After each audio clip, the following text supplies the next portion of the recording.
hiji carpon rekaan Uci Sanusi anu judul cariosna teh nyaeta Nu Ganti Ngaran. Mangga urang sami-sami Bandungan bae.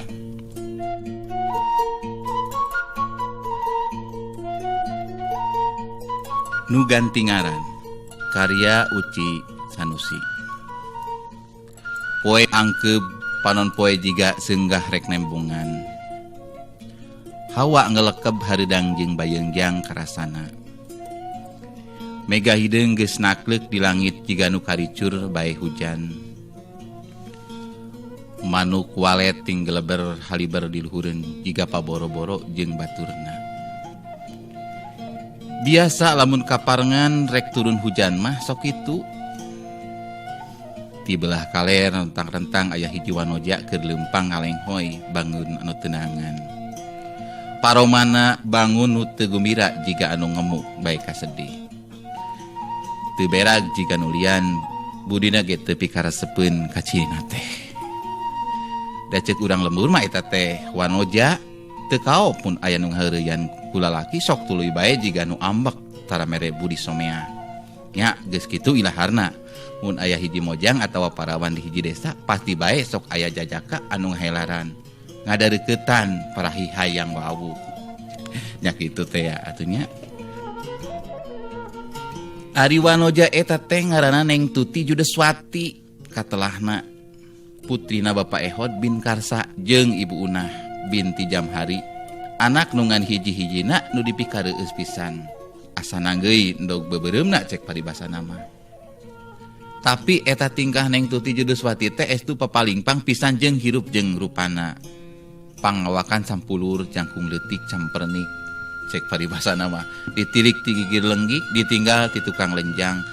Rambutna panjang ngarumbay lir amis cau.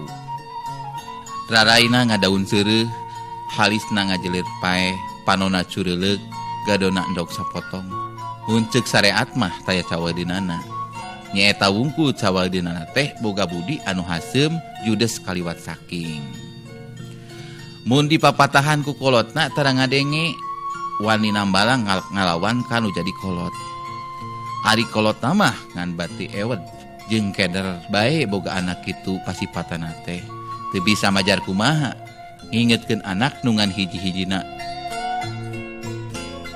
Harita ge pas sore Neng Tuti teh keur ngalange di buruan keur mikiran nasib diri pangpangna mah.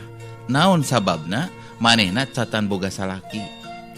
Da ari babaturana sakola mah geus ampir kalawin kabeh. Si Oni geus kawin ka si Oding. Atuh si Wiwin geus kawin ka si Ridwan. Si Tika oge meunangkeun si Jaka. Ngan karimanehna bae di lembur eta mah. Asana teh tacan kawin. Kaasupna teh jomblo lapuk meureun. Aya wae deh lapuk jomblonya. Jomblo lapuk aduh. Geus asa era parada komo lamun aya nu nanya. Dulurna oge tatanggana nanyakeun geus boga papacangan atawa henteu, manehna sok isin rasa. Jorojoy Neng Tuti teh aya niat rek nanyakeun ka jalma nu ngarti. Naon sababna manehna tacan panggih bae jeung jodoh. Bisi dina awakna aya nu ngahalangan. Kabeneran basa waktu manehna kamari balanja ka pasar, papanggih jeung babaturanana anu ngaranna Neng Ita Rohayati. Cenah mah manehna teh kungsi disareatan ku hiji kiai nyaeta nu ngaranna Kiai Emen. Waktu manehna hayang ngajodoh ka Cep Kosim, tatanggana anu ayeuna geus jadi salakina. Geus kitu mah Neng Tuti pikirna geus gilig rek nyareatan awakna. Poe minggu isuk-isuk Neng Tuti geus saged dangdan terus bebeja kanu jadi kolotna. Yen manehna rek nyareatan awakna rek ngajugjug ka jelema nu ngarti nyaeta Kiai Emen anu pernahna aya di wewengkon Bojong Kenyot. Geus kitu manehna miang harita ge teu kacatur di jalana geus anjog we ka tempat padumukan Mama Kiai Emen di Bojong Kenyot. Ari Mama Kiai ngabogaan pasantren, malah mah loba santrina oge. Santri lalaki jeung santri awewe. Ku Mama Kiai teh Neng Tuti dititah masantren di dinya. Lamun hayang geura deukeut jodoh, cenah mah nyaeta ti harita maena masantren we di dinya di pasantren Mama Kiai Emen. Aduh, Aduh, ieu mah nya anu bade masantren tapi yang menang jodoh kumaha ieu. Mangga atuh urang teraskeun. Unggal poe Neng Tuti digembleng ku bag-bagan agama Islam. Geus karuhan ari ngaji Al-Qur'an mah tara telat unggal poe. Nu panungtunganana Neng Tuti teh tamat poe masantrenna.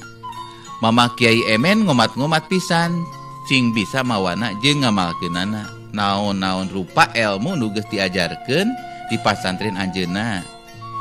Ka indung bapana kudu nurut jeung kudu hormat.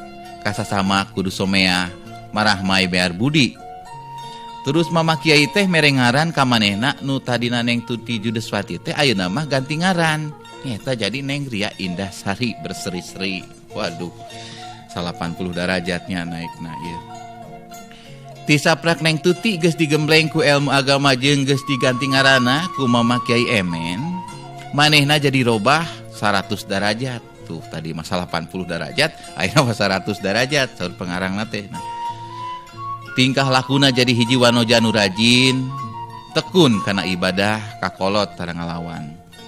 Kasabae ge handap asor, marah mai bear budi asaku pi kayung juneun. Ayeuna mah loba nu mikaresep jajaka pada daratang. Duda ganda ngahelaran hayang menangkeun Neng Tuti nu geus ganti ngaran jadi Neng Ria teh. Di bumina Bapa Ehod geus rame ku jelema. Di pakarangan aya nu keur masangkeun balandongan. Cenah mah ceuk beja ti tatanggana rek nikahkeun putrina nu ngaranna Neng Ria Indah Sari Berseri-seri. Katep Soleh Imanur urang Cipaganti. Teu buru ramena da aya hiburan teh. Aya pengajian, malah oge aya dai kondang nu sok ceramah dina TV. Neng Indah teh rumah tanggana layeut nepi ka kolotna malah mah ceuk beja ayeuna teh geus marunggah haji sagala.